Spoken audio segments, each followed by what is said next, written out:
Hi, this is Anup Kumar. I'm here with my friend and colleague, Dr. Jen Leyton-Armakan, and we're going to be talking about this is the second episode in the series on the second mind, trauma, and dissociation. So let me tell you a little bit about Dr. Leyton-Armakan. Dr. Jennifer Leyton-Armakan specializes in acute and developmental trauma, anxiety disorders, depression, grief and loss, substance abuse disorders, and issues related to major life transitions. In providing individual and family therapy to adolescents and adults, she proudly integrates mind-body approaches and evidence-based techniques within the therapeutic process. Jen and I collaborate at Echo Health, which is an integrative health collaborative in Falls Church, Virginia, where we look at mind, body, and spirit, basically whole human being approaches to healing and integration. So you can check that out at iecho.com, iekoe.com. So Jen specializes in exactly this topic. So in the first episode, we kind of laid the groundwork for what we're going to talk about. And now let's hear your take, Jen. I'd love to hear from you if you can speak about trauma in general. What is trauma? Maybe the types of trauma. Sure. Yeah.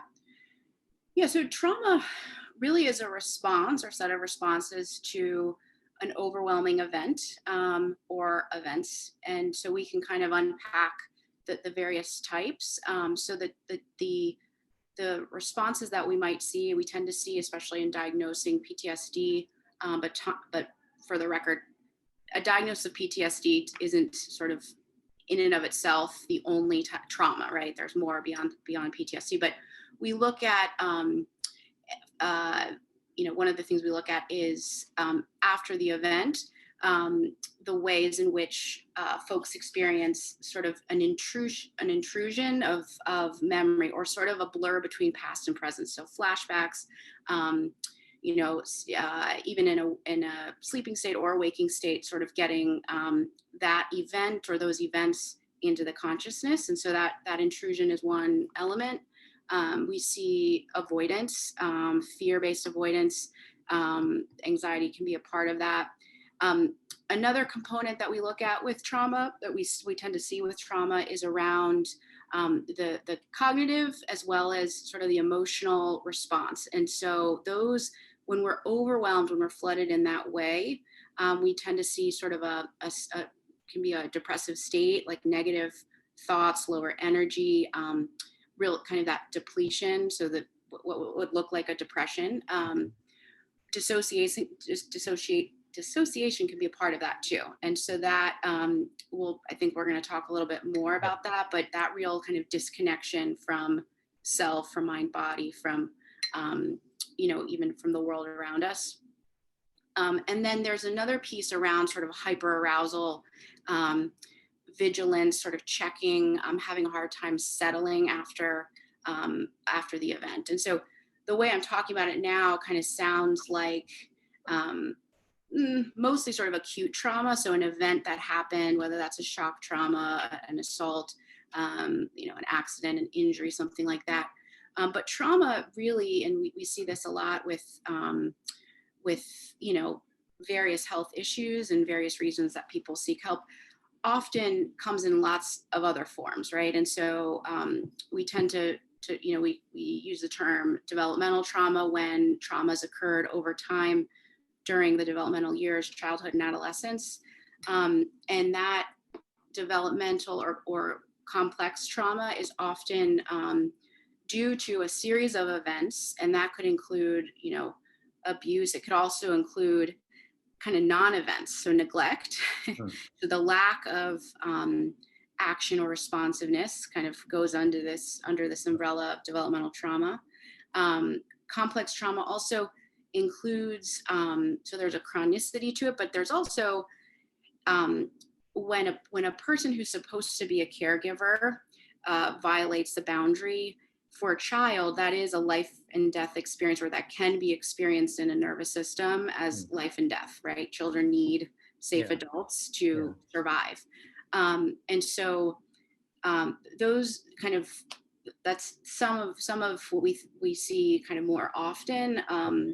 Another piece that I think is an important topic that we should be talking about now, especially in this pandemic, is around collective trauma, intergenerational trauma, ancestral trauma. So, that it's not just an individual's experience. It can be a system, a trauma in a system, trauma in a collective, trauma over time that gets passed down through generations.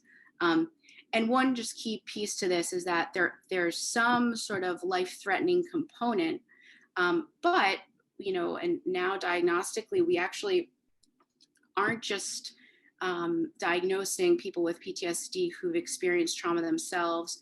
It's also folks who've witnessed trauma, even have learned about trauma, right? So if we look at some of these COVID numbers, just the knowledge, so you could, experience the illness, that could be trauma, a loved one, witnessing their experience of it, or just knowing, learning, reading, looking at the count, right?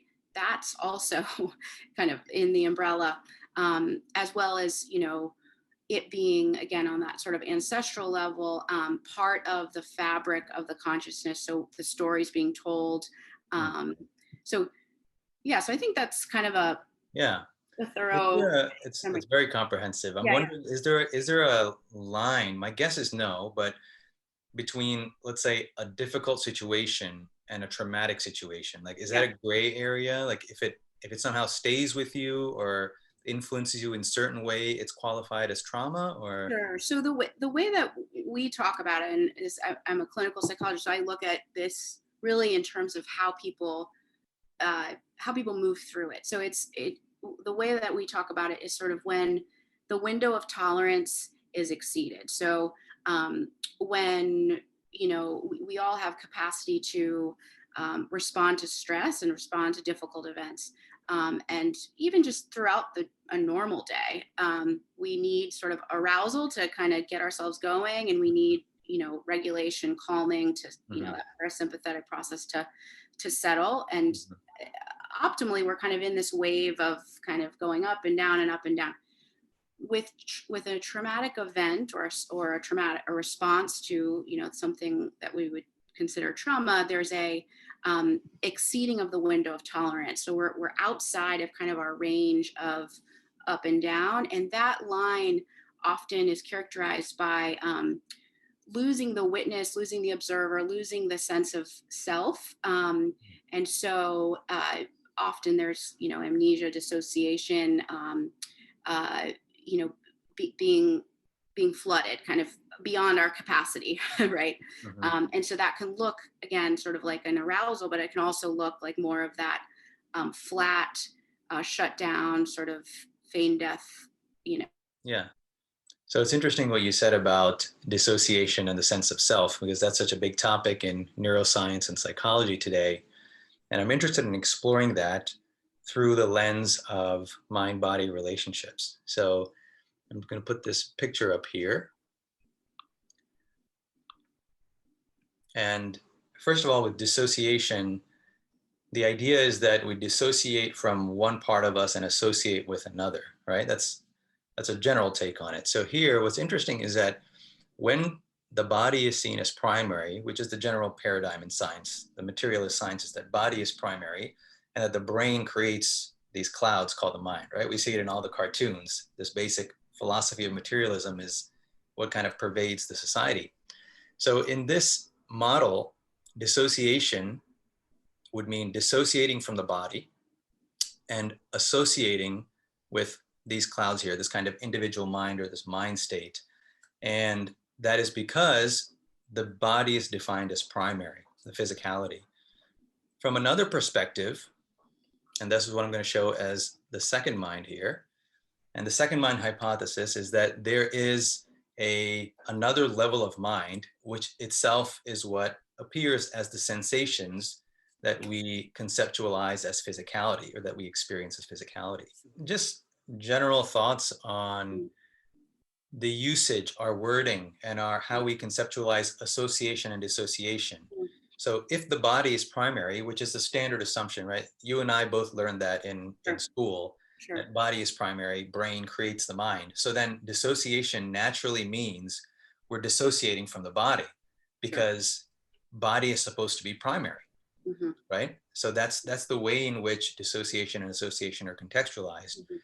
Whereas if the second mind especially is primary, right? If this broader consciousness is primary, then the body is an aspect of this. The body is an aspect of what we are. And we need to associate with the body because it's an aspect of what we are. And it is not all that we are.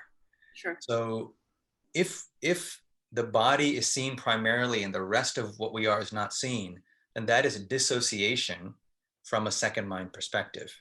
So I'm wondering if we can go beyond the ideas of dissociation as either being with the body primarily and understanding the mind, or either being in the head all the time, as we call it, and not with the body. Can we go beyond both of these either ors to a broader second mind understanding of association, which is that we appreciate the body, we can experience through the body, and we can experience through the individual personality, Hmm. and that is not all that we are, Sure. right? It's a very associative way of looking at identity.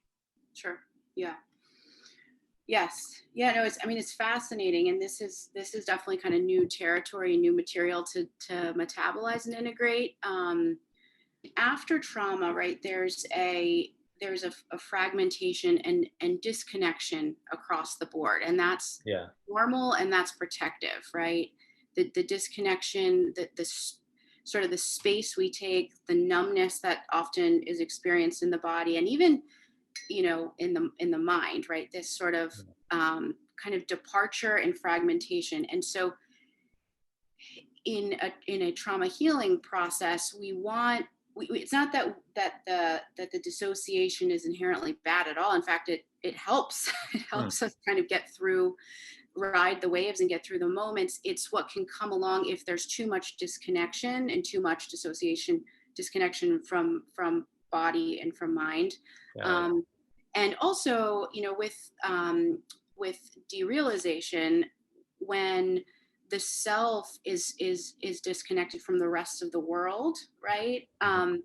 That can also be really, I mean, that can be really painful, right, and scary and Yeah. disorienting. Yeah. And so, yeah, so I mean, this is a fascinating kind of concept here, but to be thinking about dissociation in this sort of traditional sense, but then also on the kind of collective. Yeah. And when I say collective, I mean sort of among beings, between time and Yeah. space. Yeah. And so, yeah, I mean, I think it's relevant. I think it's relevant Yeah. to this moment. Yeah. Yeah. It's interesting. So I hear what you're saying as the the possible problem with dissociation is if we're fragmented and only paying attention to one part. It's Yes. it's not so much which part necessarily, but it's that we're only paying attention to one part, which which again is interesting. It's very important then to talk about how we define the human being, Right. because if we're seeing the human being incompletely to begin with, then what looks like association or what looks like embodiment can actually be a form of dissociation because we're not recognizing the whole human. Or the Yes. other way around, if we're just focusing on one part, on what may look like a spiritual part or what may look like a subtle aspect, and not the entire range of the human being, then that also can be dissociation and problematic. Yes. Okay. Yes. Interesting. Yes. And so the forgetting, I mean, this kind of gets also into amnesia, depending on sort of how dispersed, fragmented, the responses to the trauma, or kind of looking at how the dissociation manifests. But the more, the less embodied we are, the more separateness, the more, um, distal, right? The more, that takes place, the harder it is to, um, I mean, I think about this a lot, and I do group work and think about things in systems. The harder it is to bring things together, and we see this amnesia, this forgetting, Mm.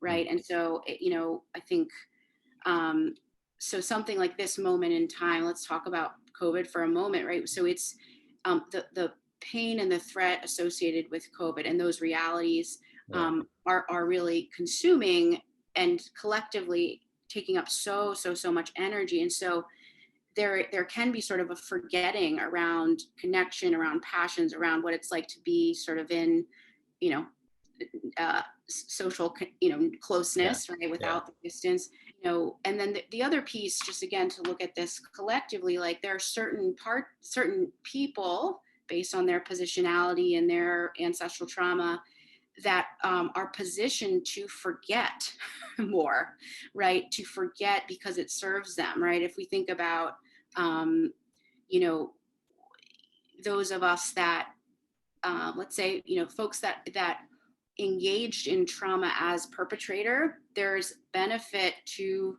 that individual or those individuals to forgetting the trauma, to Yeah. move on.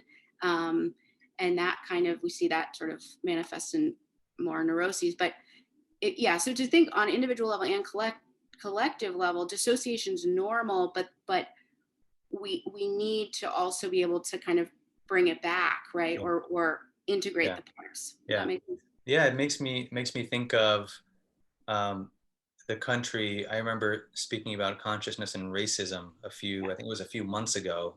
Yeah. Um, and if we think of dissociation in maybe a national or a collective sense, and this is, I'm speaking about the United States, I think about like when the colonists first came over maybe 500 years ago, and there was essentially a genocide of indigenous people here, and then slavery a couple hundred years later.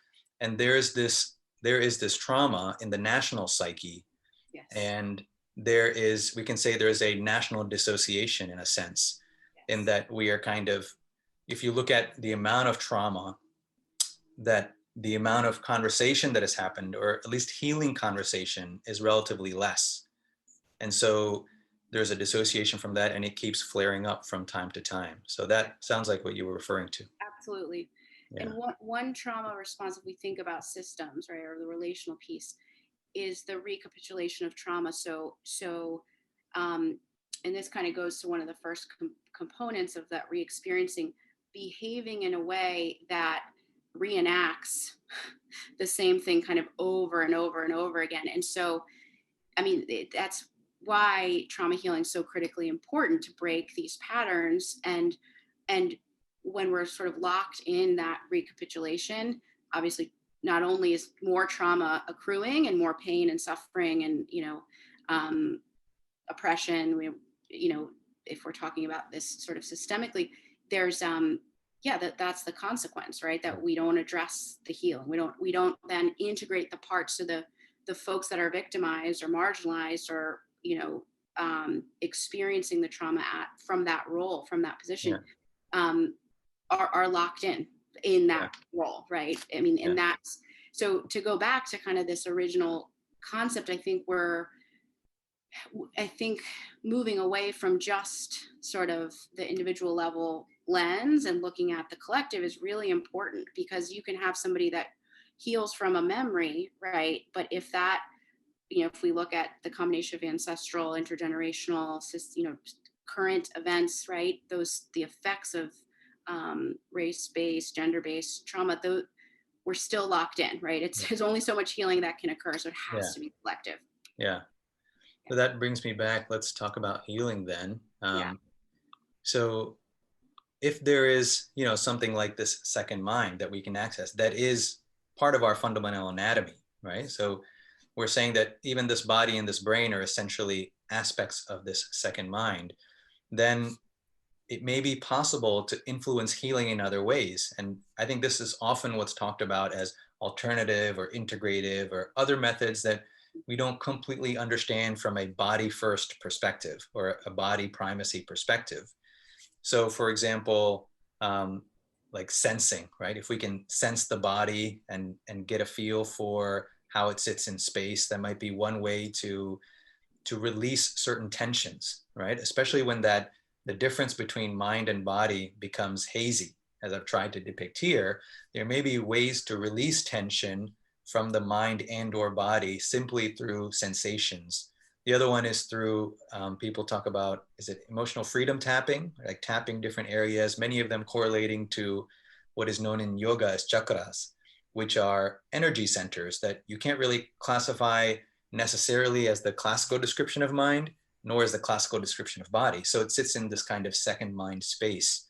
So do you see that? Do you see that, especially some of what we do at Echo Health, in terms of ways or avenues to healing? Are there other ways of healing other than the, the common ones that are out there? Absolutely, absolutely. I mean, I think so within the healing journey, one of the things we really like to see, and we tend to sort of, if it's not there, we don't see the healing. So is sort of the pendulation, or the moving between resourcing and then tapping into the suffering or the pain. And so if we can practice sort of moving in that kind of building ourselves up and feeling that security and regulation, to then go into the activation, that whether that's the traumatic memory or some other sort of activating Yeah. experience and sensing, um, then and move the agency to kind of move in between these sort of two, regulation and activation. And so that can be in an embodied practice like certainly yoga, which we do have here.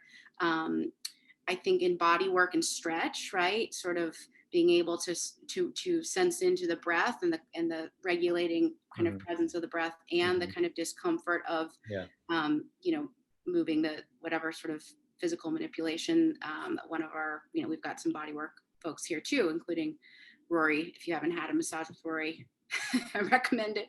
Um, uh, yeah, and I mean, I think in terms of psychotherapy, we tend to try to start our sessions with some regulating practice, some sort of grounding, move into the activation and the work, right, and weave in, if we're flooded and having kind of dissociation in session, it's not as effective. We want to sort of stay present, stay grounded. So absolutely, I mean, I think uh, I think that's at the crux. And we also know, I mean, Bessel van der Kolk's work really around, I mean, he's, the body keeps score. He really won't work with clients unless they're also in a yoga practice. So any kind of mindful movement, that could obviously be dance, that could be, um, lots of different sort of physical practice. Yeah.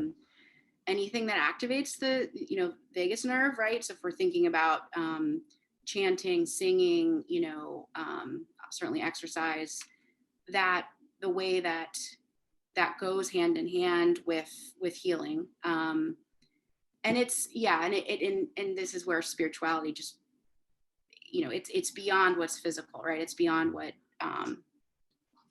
we can sort of see or Yeah. observe. Yeah. Yeah.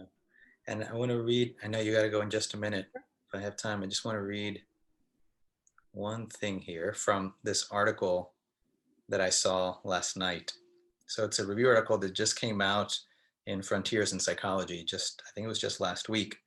It's called A Review on Research and Evaluation Methods for Investigating Self-Transcendence. And I'll just read 2 paragraphs here quickly. However, if we look across different disciplines, we find the focus and conceptualization of self-transcendence varies. For example, psychologists often view self-transcendence as involving an elevation or separation of self from the environment, whereas nursing regards self-transcendence as awareness of one's wholeness. Self-transcendence can be regarded as a psychological state, personality trait, developmental process, value orientation, motivation, and worldview. So really critical concepts here of what is the self and what does it mean to transcend? Does it mean leaving something behind, or does it mean integrating all layers? I think something key that speaks to our conversation about association, dissociation, trauma, the second mind, and healing. Yeah, absolutely. Thanks so much, Jen. Appreciate Thank you you. being here. Thanks for your time. Yeah, well, I look forward to talking more soon.